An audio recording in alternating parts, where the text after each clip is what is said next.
Again, welcome to calculus class. In this lectures, we're going to discuss about the equation of a circle.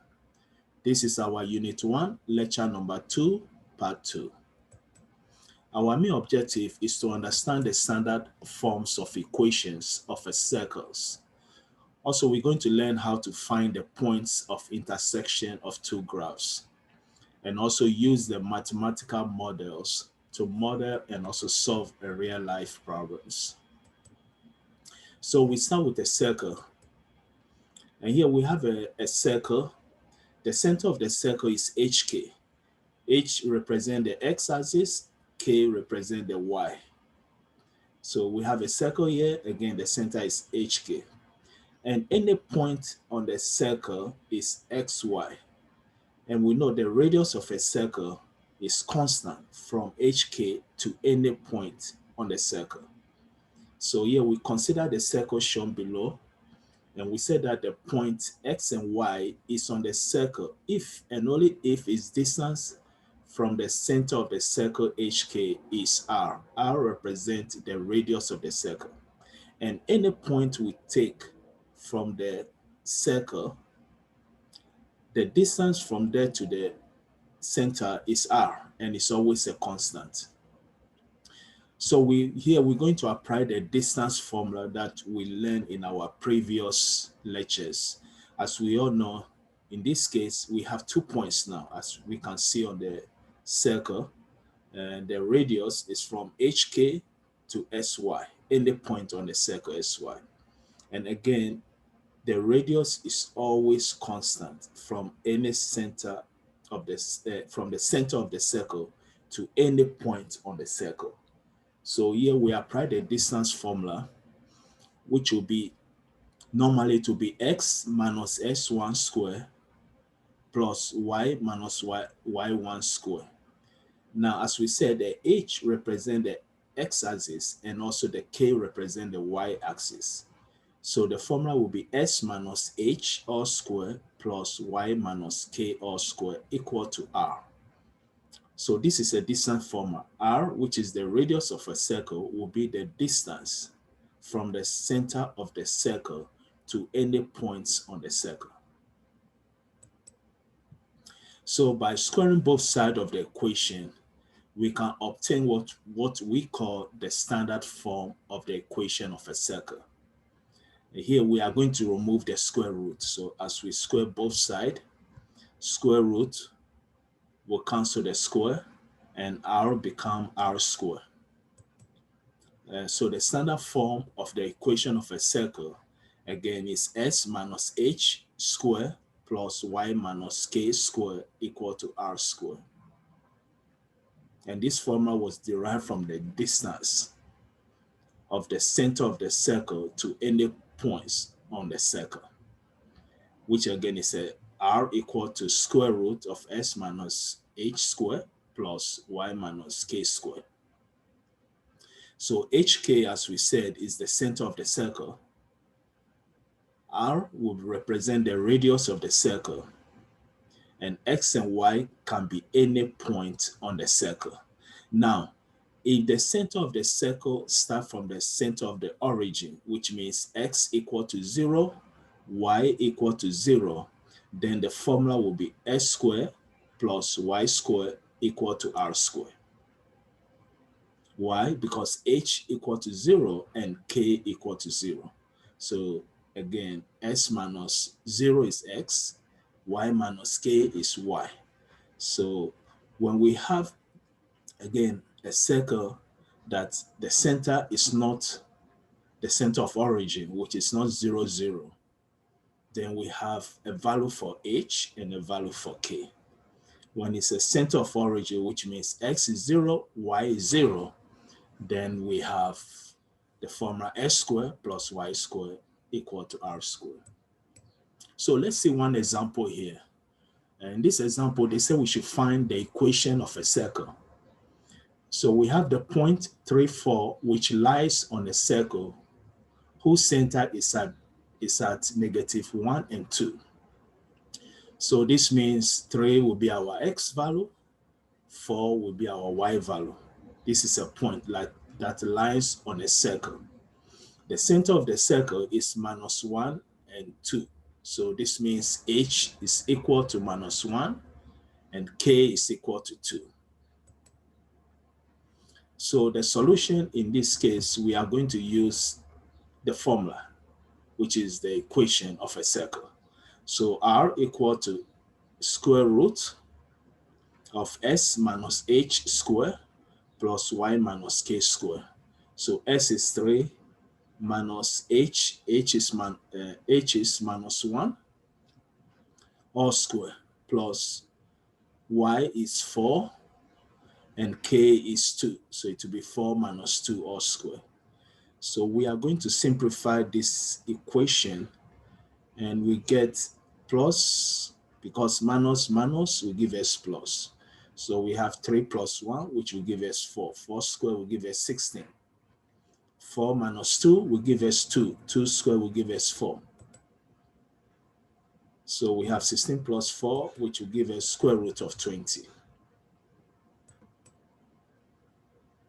Now, next we can, using hk, which equal to -1 and 2, and also r equal to square root of 20, we can now write the standard form of the equation of the circle. So again, in this question, they gave us a point that lie on the circle, which is s and y. And they also gave us the center of the circle, which is hk. So we can use these 2 points to find the r. Now, when we get the value of r, we are going to plug it in our circle equation, which is s minus h square plus y minus k square equal to r square. So we know r square, r is square root of 20. So r square will be 20. So we have s minus -1 square plus y minus 2 square equal to square root of 20 square, which will give us again 20.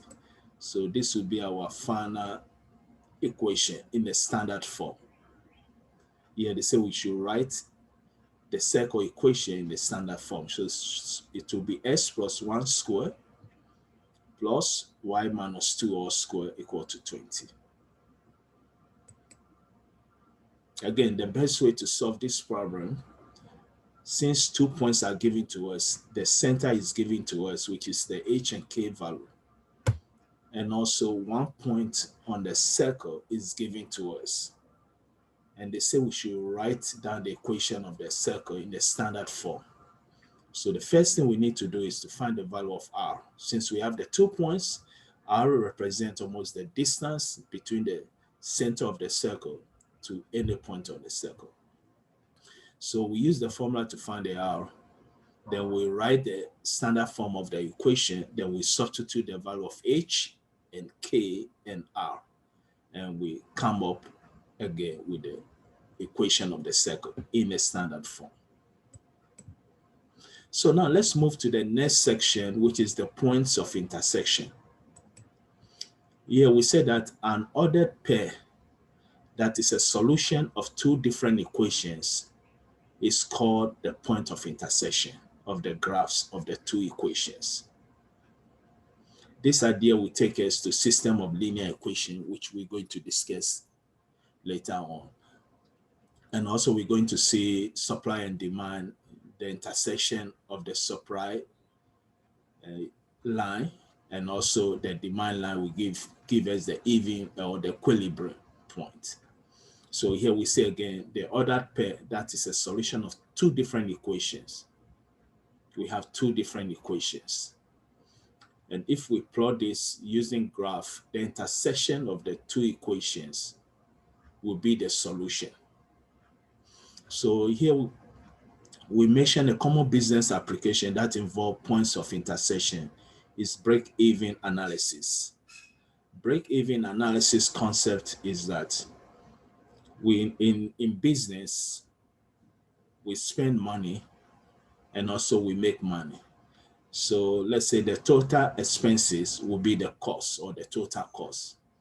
The revenue will be the income that we generate or the money that we generate. So when we start a business, we are going to invest money. Now, when we start to generate revenue, at a point where we gain our expenses back, the total cost back, which means at that very point, we didn't lose any money and we didn't make any profit. There's no profit, there's no loss. Lost. This is called the break-even point. So if we use the concept of a point of intersection, if I can know the value, the total value of the revenue and also the total value of the cost, if both of them are equal, then we have a break even.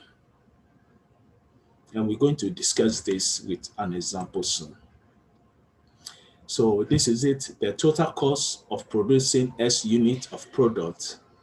Here we say we are going to represent it by C. So again, this is a total cost of producing some amount of products.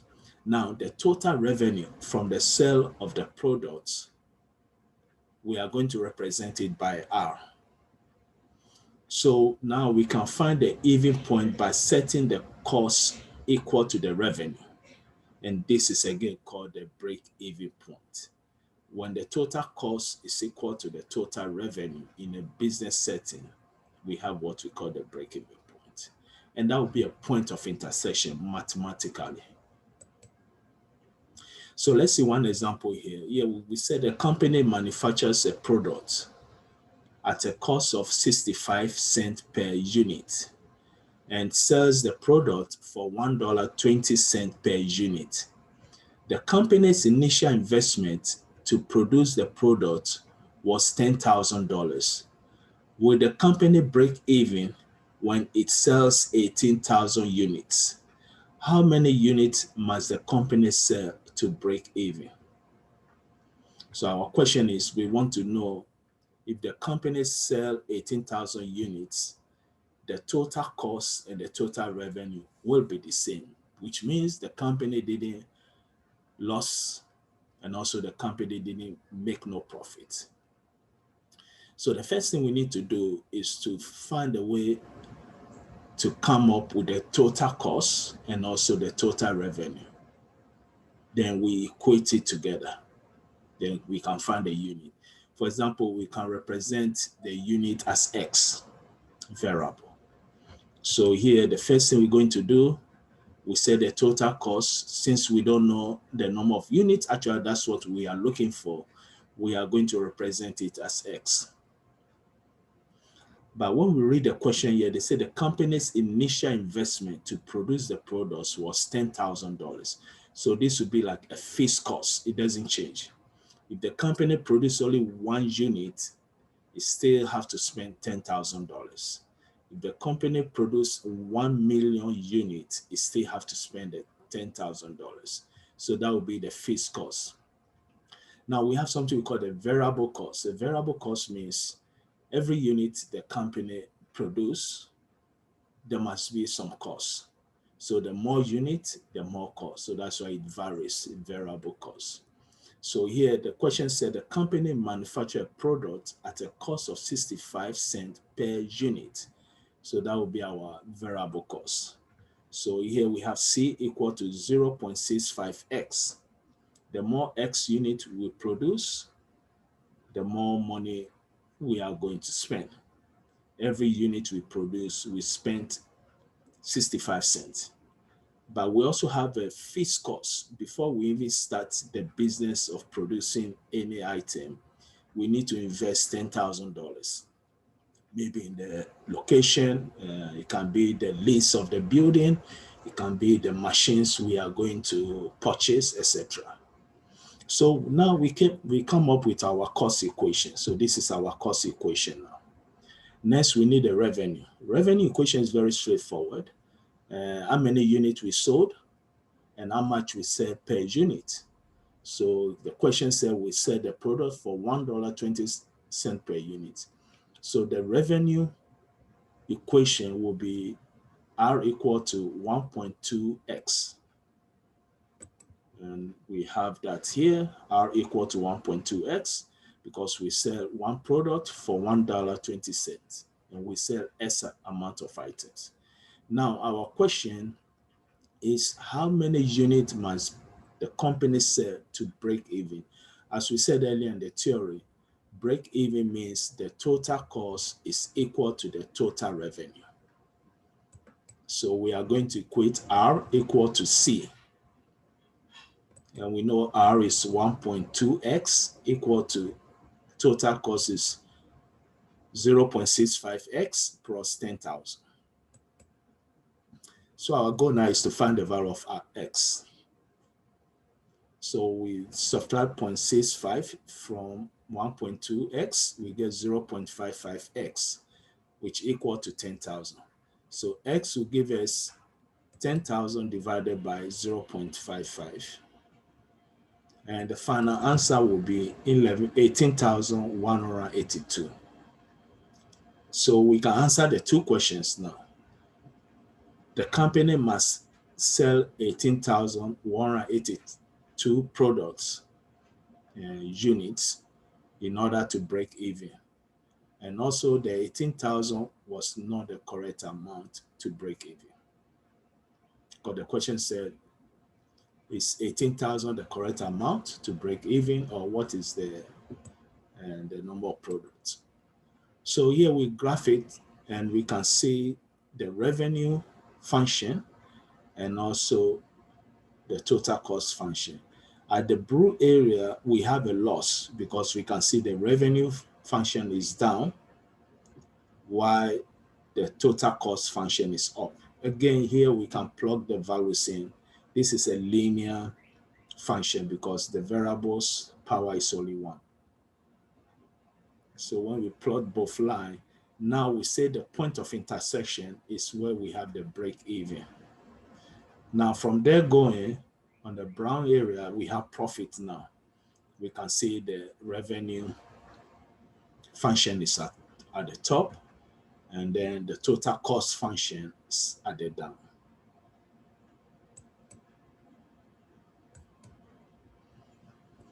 So next, we are going to go through some of the, and this is one of the famous economics application, the supply and demand equation.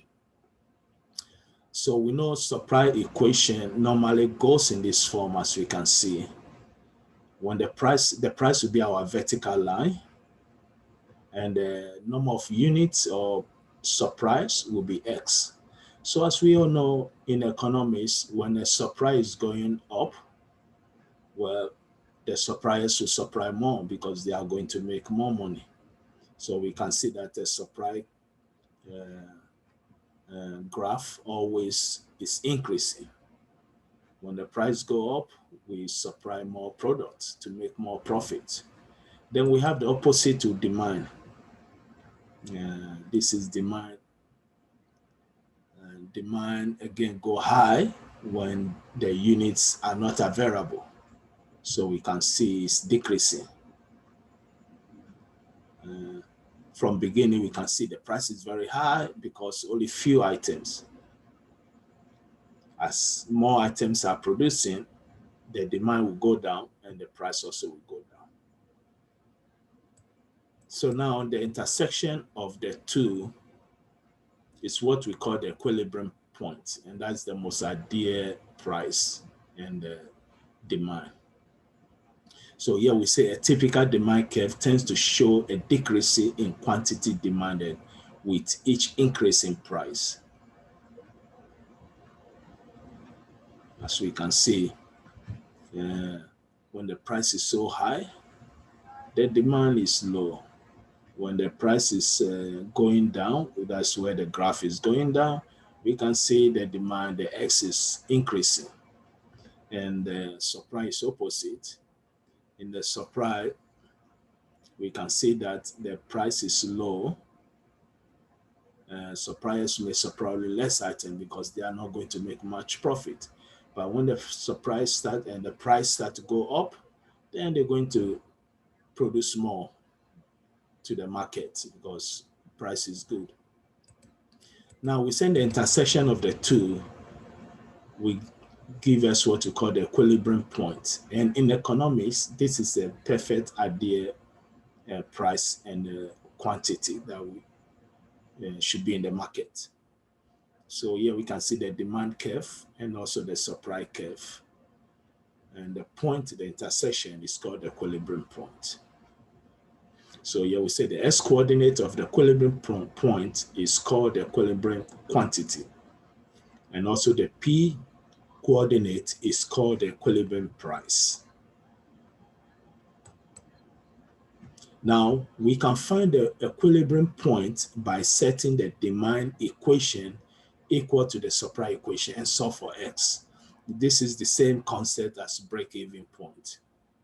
In the break-even point, we set the equation for total cost. We set the equation for revenue. The revenue equal to total cost will give us the break-even point. Same thing applies to equilibrium point in economics. We set the demand curve. We set the supply curve. Demand curve equal to supply curve. We can find the equilibrium point, which will be two values, the equilibrium price and also the equilibrium quantity of the items. So let's see one example here. The example given here is that the table shows the annual sales in millions of dollars for a dollar tray and 99-cent only stores from 2005 through 2009. So we can see dollar tray, 99-cent only stores, 2005 all the way to 2009, we can see the values. Now here we say in 2009, the publication value line listed the projected 2010 sales for the companies as 5,770 million and also 1,430 million respectively. Now the question is, how do you think these projections were obtained? And here we can see again, we are dealing with linear relationships.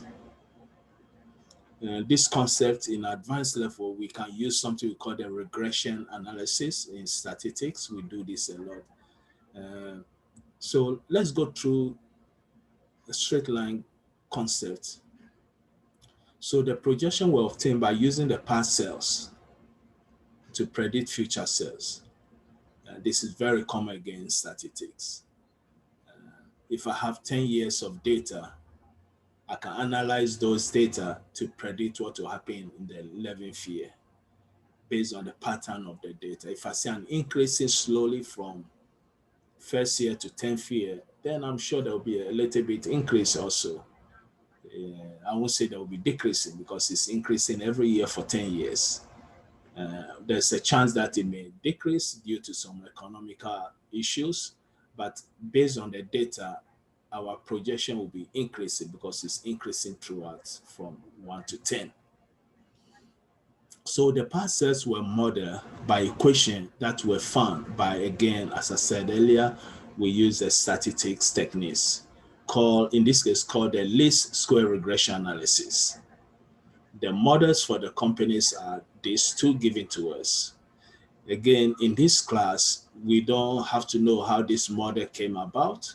In advanced statistics class, if we have a data like this, we can be able, based on the, let's say, past 10 years, or in this case, past 5 years, 6 years, we can be able to come up with a model. But in this class, again, the model is given to us. So we have the first model for the dollar tray. We also have the model for 99-cent only stores. So if the model is given to us and they say we should predict for the 10th year, all we need to do is to plug the 10 to the T and then solve the problem. That's what we are learning here. But in statistics, when we have the data, we can be able to analyze the data. For example, I can use Excel or any statistics program, enter the data and analyze it, and it will give us the model. Or we can also solve it manually also. So this is the model given to us based on the data for both $3 and 99 cents. So now to project for 10th year, all we need is to substitute T for 10 and solve the equation. So the $3 we have $5,676.8 million.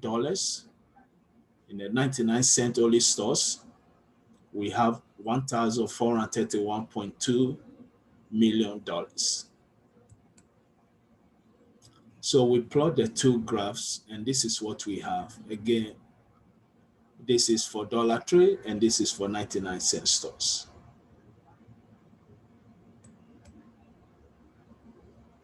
So here we say much of our study of calculus will center around the behavior of graphs of mathematical models.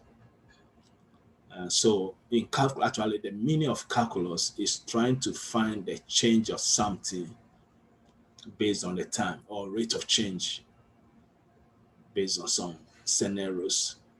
So figure shows the graph of 6 basic algebraic equations. So this is a linear model. A linear model, we don't use it in calculus because why? In linear model, the rate of change is constant. The slope is constant. So I can take any 2 points and I'll get the same slope, the rate of change the same. Now, if I take a quadratic model, which is a parabola, if I take any 2 points here, the rate of change will be different. They are not constant. This is where calculus will come in. Derivative concept, etc. Same thing applies to cubic model. We use it in calculus. So linear model will be only algebra. Then we have a square root model. We also have an absolute value model, and also we have a rational model. We should be familiar with all these models in, again, college algebra class. So that will be the conclusion of these lectures. Again, in these lectures, we start with the concept of equation of a circle. And from there, we were able to use the concept of equation or mathematical model to solve a real life problems. We did, again, the break-even point, which is used a lot in business, and also equilibrium point, which is used mostly in economics application, supply and demand concepts. So again, wish everybody the best, and thank you very much for your time.